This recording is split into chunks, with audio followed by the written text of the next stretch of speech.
अगर चैनल पे नए हैं तो प्लीज़ चैनल को सब्सक्राइब करें एंड बेल आइकन को दबाना ना कौन भूलें। बनेगा नेता। धन्यवाद। नगर निगम के चुनाव पास आने वाले थे।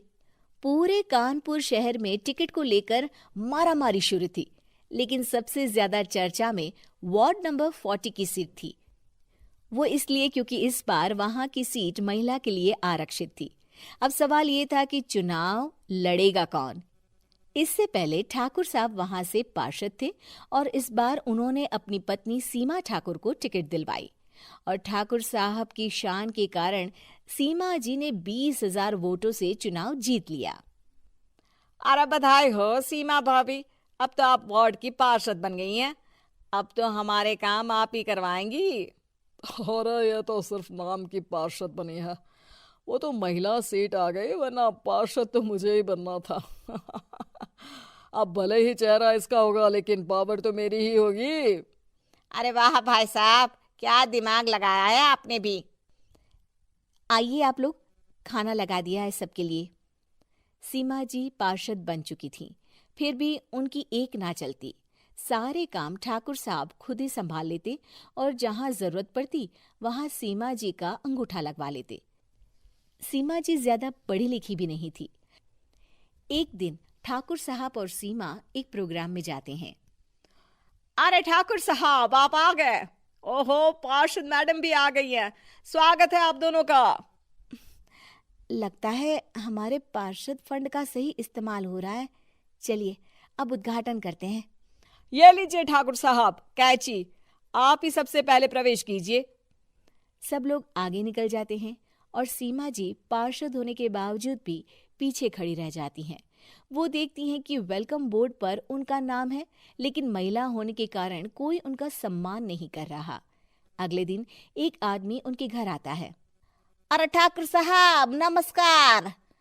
कल ना हम नोटिस किए कि हमारा घर तो अवैध है और नगर निगम वाले उसे तोड़ने आ रहे हैं। अरे कुछ कीजिए ना ठाकुर साहब।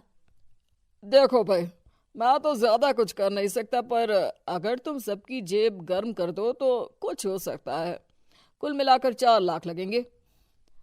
अरे 4 लाख ठाकुर साहब? अरे भाई, मैं अपने लिए नहीं मांग रहा हूँ। दरोगा है, इंजीनियर बाबू है, बड़े साहब है, सबको देना पड़ता है ना थोड़ा थोड़ा। बोलो है मंजूर? तभी वहां अचानक सीमा जी आ जाती हैं। अरे ये आप क्या कर रहे हैं? पहले इन्हीं लोगों से तो आपने वोट मांगे, अब इनसे ही पैसे ले रहे हो। अरे चुप रहो तुम। तुम्हारा काम है सिर्फ अंगूठा लगाना, तुम वही किया करो। मुझे दूसरे काम तुम मत सिखाओ, समझी? और तुम ना जाओ, अब पैसे लेकर आओ, वरना जेसीबी किसी भी वक्त आती होगी। सब कुछ ऐसे ही चलते रहता है। एक दिन सीमा जी और ठाकुर साहब को एक लोकल मीटिंग में बुलाया जाता है। वहां पर कई और अधिकारी लोग भी मौजूद रहते हैं। अब मैं चाहूंगा कि ठाकुर साहब हमारे बीच 2 शब्द कहें।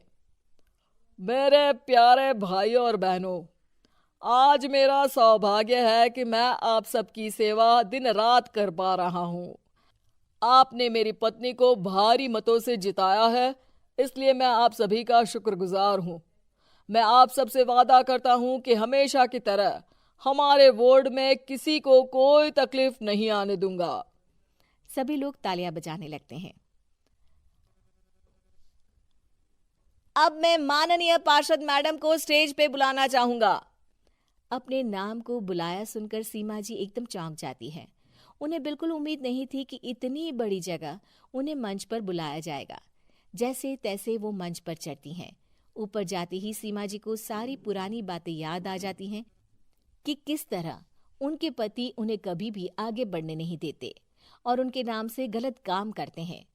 वो बोलने लगती हैं। मैं आपके वार्ड की पार्षद सीमा हूं। आप में से बहुत कम लोग ही मुझे जानते होंगे, क्योंकि इससे पहले मुझे कभी ऐसा मौका ही नहीं मिला। सारे मौके मेरे पार्षद पति यानी आपके ठाकुर साहब ही लेते रहे, लेकिन आज ये मौका मुझे मिला है तो मैं इसे ऐसे ही नहीं जाने दूंगी। मैं आपको ये बताना चाहती हूँ कि आपके ठाकुर साहब मेरे नाम की आड़ में गैर कानूनी काम करते हैं, जिस पर अंगूठों के निशान मेरे होते थे। इसीलिए मैं अपनी गलती मानती हूँ और आज अपने पद से इस्तीफा देती हूँ, ताकि आगे से कोई गलत काम ना हो पाए। अब फैसला आप सबके हाथ में है कि आप हमें क्या सजा देना चाहते हैं। सीमा जी की बातें सुनकर ठाकुर साहब के चेहरे का रंग उड़ जाता है और वो शर्म से मुंह नीचा करके वहां से चले जाते हैं और पद से इस्तीफा देकर ही सही सीमा जी अपने आप में आत्मविश्वास महसूस करती हैं।